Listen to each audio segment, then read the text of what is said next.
आप देख रहे हैं अचल बाणी।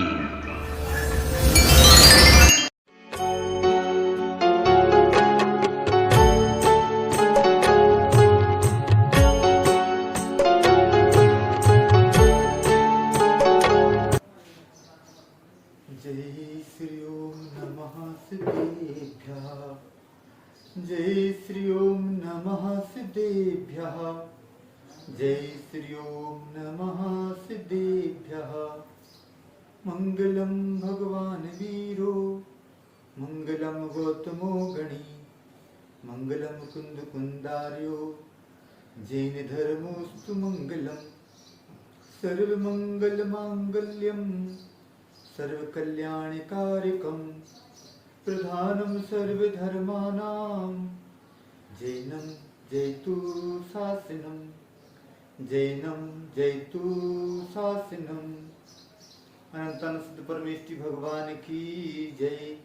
24 तीर्थंकर भगवान की जय। आचार्य भुवन कुंद कुंद स्वामी की जय। गुरु नाम गुरु आचार्य भुवन ज्ञान सागर जी महामुनिराज की जय। संत सुमणि आचार्य भुवन गुरुदेव विद्यासागर जी महामुनिराज की जय। परम पूज्य मुनि श्री विमल सागर जी महाराज की जय। 3 कम 9 करोड़ मुनि महाराजों की जय।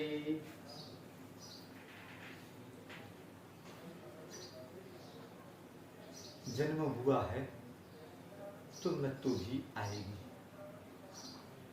जन्म और मृत्यु के बीच का जो जीवन होता है वह जीवन कैसे जिया जाए।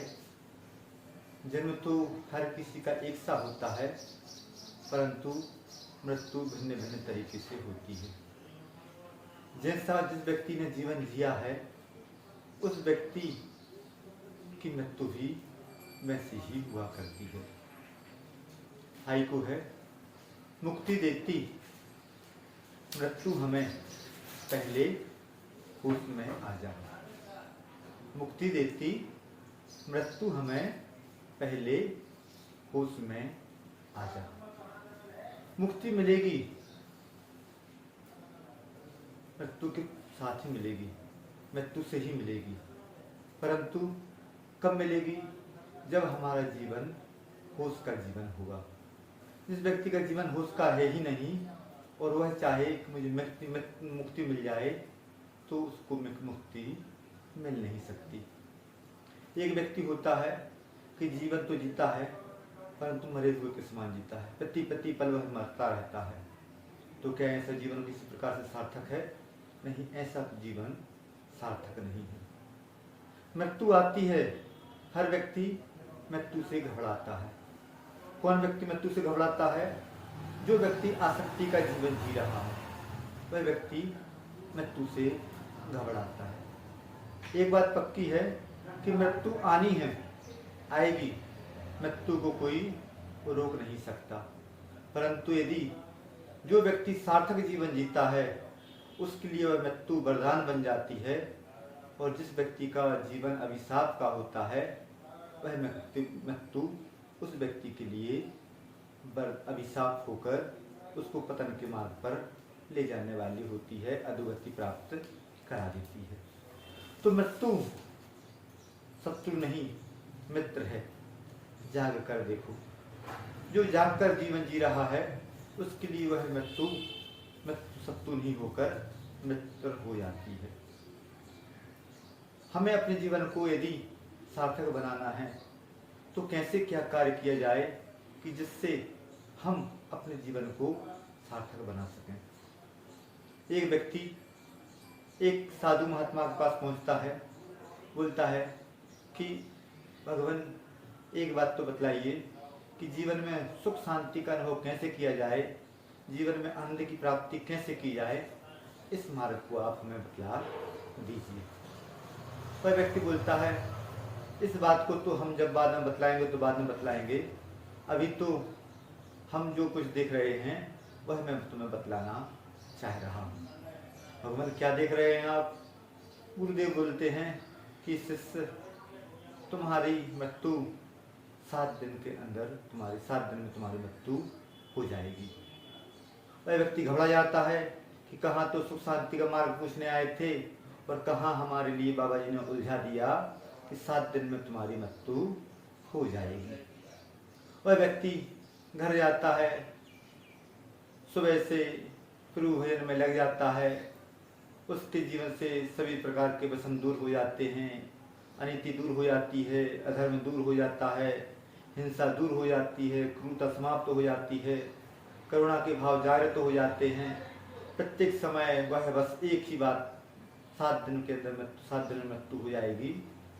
सोमवार निकल गया, मंगलवार निकल गया, बुधवार, गुरुवार, शुक्रवार, शनिवार, रविवार निकल गए। अब वह सोच रहा है कि आज तो मेरी मृत्यु पक्की है। अचानक उन्हीं बाबा जी का आना होता है और बाबा जी हमारी मृत्यु समीप है। बाबा जी बोलते हैं कि ये बताओ कि क्या तुम्हारे जीवन में सुख शांति का अनुभव हुआ? हाँ महाराज, सुख शांति का अनुभव हुआ। 7 दिन तुम्हारे कैसे बीते? महाराज बहुत आनंद में बीते, सुख शांति में बीते। क्यों, क्या क्या कारण रहा? तो बोलता है भगवान, मृत्यु सामने दिख रही थी, इसलिए बहुत अच्छे हमारे 7 दिन बीते। अब मृत्यु आने वाली है, आप कुछ ऐसा कीजिए मेरी मृत्यु बहुत अच्छी हो। बाबा जी बोलते हैं कि मृत्यु तो आएगी, 7 दिन में ही आएगी। सोमवार से लेकर रविवार तक किसी भी दिन हमारी मृत्यु हो सकती है, होती है। इन 7 दिन के अलावा हमारी मृत्यु किसी अन्य दिन नहीं होती। जो व्यक्ति अपनी मृत्यु को सामने रखता है उसका जीवन बहुत अच्छा हो जाता है, और जो व्यक्ति जीने की इच्छा रख रहा है, मृत्यु को सामने नहीं रख रहा है, वह व्यक्ति कभी भी अपने जीवन में सुख शांति आनंद का अनुभव कर ही नहीं सकता। तो कहा जाता है कि जीवन के अंतिम समय में जो कार्य करना हम नहीं करना चाहते, उस कार्य को आज ही स्थगित कर दो। कोई व्यक्ति मृत्यु का अंतिम समय चल रहा है, विषय वासना में लिप्त नहीं होगा, व्यसनों में लिप्त नहीं होगा, क्रूरता में लिप्त नहीं होगा, अंतिम समय वह राम का ही नाम लेना चाहेगा। और जो कार्य अंत में करने योग्य है, उस कार्य को आज से ही प्रारंभ कर दो, आपका जीवन सुधर जाएगा। हम जो कार्य अंतिम समय में करने योग्य नहीं है, उस कार्य को तो जिंदगी भर करते हैं, और जो कार्य अंतिम समय में करने योग्य है, उस कार्य को हम भूल जाते हैं। मनुष्य का जीवन सुबह है तो मौत शाम की तरह है, और इसकी संध्या भी होगी, तो संध्या के लिए कुछ ऐसे कार्य कर लो कि पुण्य रूपी दीपक जल जाए और वह हमें मार्ग पथ प्रदर्शक का काम करे, हमारे इस भव को भी अच्छा बनाए और हमारे अगले भव को भी अच्छा बनाए। हर व्यक्ति सोचता है कि कल मेरा क्या होगा, काल की नहीं सोचता है, कल की वह व्यक्ति सोचता है कल मेरा क्या होगा। जो व्यक्ति दुकानदारी कर रहा है वह सोचता है कि कल के लिए दुकान नहीं चला रहे हैं तो कल मेरे पास पैसा कहाँ से आएगा, मेरा भविष्य सुरक्षित कैसे रहेगा। जो विद्यार्थी पढ़ाई कर रहा है वह सोचता है कि यदि मैंने आज पढ़ाई नहीं की तो कल परीक्षा के दिन क्या होगा। जो व्यक्ति भोजन कर रहा है वह व्यक्ति सोचता है कि यदि मैंने भोजन नहीं किया तो कल शक्ति क्षीण हो जाएगी, कल शरीर का क्या होगा। तो यह सब बातें तो चलती रहती हैं, परंतु कल यदि हमारी मौत आ जाए और आज हमने अच्छा कार्य नहीं किया तो कल हमारा क्या होगा। जिंदगी का वर्तमान क्षण अंतिम क्षण भी हो सकता है। उस वर्तमान क्षण को सुधारना है, परंतु व्यक्ति अपने भविष्य की चिंता करता है, अपने अतीत में हमने क्या किया इसकी भी चिंता करता है, परंतु अपने वर्तमान की ओर दृष्टिपात नहीं करता कि क्या मैं वर्तमान में जी रहा हूँ। जो व्यक्ति वर्तमान में जीता है वह व्यक्ति होश में जीता है, और जो व्यक्ति वर्तमान से उड़ जाता है, भविष्य की चिंता करने लग जाता है, वह व्यक्ति बेहोशी में ही जीता है। तो हमें बेहोशी में नहीं जीना है, हमें होश में जीना है। जो आज कर सकते हो उससे कल पर मत छोड़ो, कौन जाने कल आवे या ना आवे। रावण ने जिंदगी में कुछ कार्य करने की सोच लिया कि मुझे यह कार्य करना है। 3 कार्य करने का सोचा था उसने, परंतु एक भी कार्य नहीं कर पाया। अंतिम समय जब रामचंद्र जी ने लक्ष्मण को भेजा कि जाओ, रावण नीतिवान है, उससे कुछ नीति की शिक्षा ले लो, तो रावण ने एक ही बात बोली कि मैंने जिंदगी में 3 कार्य करने का सोचा था। सबसे पहला कार्य था कि स्वर्ग में मैं सीढ़ी लगा दूं, जिससे हर कोई स्वर्ग की यात्रा कर सके। उस कार्य को वह कल के लिए टालता रहा, कभी वह कार्य नहीं कर पाया। दूसरा कार्य क्या था? दूसरा कार्य था उसकी लंका सोने की थी, परंतु उस लंका को खुशबूदार बनाना चाहता था। सोचता था कि यदि स्वर्ण में सुगंध भर दूंगा तो मेरी लंका भी महक उठेगी। तीसरा कार्य था वह जो आदमी शराब का सेवन करता है और उसके माध्यम से जो गंध आती है तो उससे उसके उस अधर्म का पता चल जाता है। उसके मन में एक ही विचार था कि यदि उस अधर्म को फैलाना है तो उस शराब में से उस गंध को दूर कर दिया जाएगा, आदमी पिएगा, अधर्म का प्रचार प्रसार होगा। इन तीनों कार्यों को वह कर नहीं पाया। क्यों नहीं कर पाया? क्योंकि वह सोचता था कि ये सब मैं कल कर लूंगा, परंतु काल आ गया और जो करना था उसको वह नहीं कर पाया। तो यदि आपको मौत का डर नहीं है तो दुनिया में ऐसी कोई वस्तु नहीं है जो आप हासिल नहीं कर सकते हैं, परंतु व्यक्ति मौत का डर तो सामने रखता है और जीवन होश में वह जीवन नहीं जीता। जब तक हम होश में जीवन नहीं जिएंगे तब तक हमें मौत से डर तो बना रहेगा, और हमें यदि मौत से डर खत्म करना है तो मौत का डर क्या है? मौत का डर तभी खत्म होगा जब हम होश में जिएंगे, प्रमाद का त्याग होगा। होश में जीना, कैसा जीना? अपने जीवन को अच्छा बनाना ही होश में जीना है। किसी कवि ने लिखा है, मंजिल तो तेरी यही थी, बस जिंदगी गुजर जा आते आते। क्या मिला तुझे इस दुनिया से, अपनों ने ही जला दिया जाते जाते। बस जिंदगी गुजर जाती है। यहाँ आते आते शमशान घाट बोल रहा है कि जिंदगी से तुझे क्या मिला? जिंदगी गुजार दी यहाँ आते आते, और तुझे क्या मिला इस दुनिया से? अपनों ने ही जला दिया तुझे जाते जाते। बस जाते जाते जला दिया जाएगा, परंतु क्या? जिस व्यक्ति ने अपने अंतिम समय को सुधारना है तो प्रति क्षण को सुधारना होगा। और अंतिम क्षण कब सुधर सकता है? जब हमारे अंदर कुछ ऐसे भाव हों कि हमारा अंतिम क्षण भी अच्छा बने। आचार्य महाराज ने बहुत अच्छी बात बोली थी कि कोई व्यक्ति संलेखना लेता है तो उसकी संलेखना कैसी होती सकती है? जिसका जितना अच्छा जीवन रहेगा उसकी समाधि उतनी अच्छी होगी। उदाहरण देते हैं कि जिस व्यक्ति ने जिंदगी भर महेरी खाई हो उसे क्या खीर की डकार आ सकती है? नहीं, उसे तो महेरी की ही डकार आएगी। तो जिस व्यक्ति का जैसा जीवन होगा अंतिम समय भी उसका वैसा ही होगा।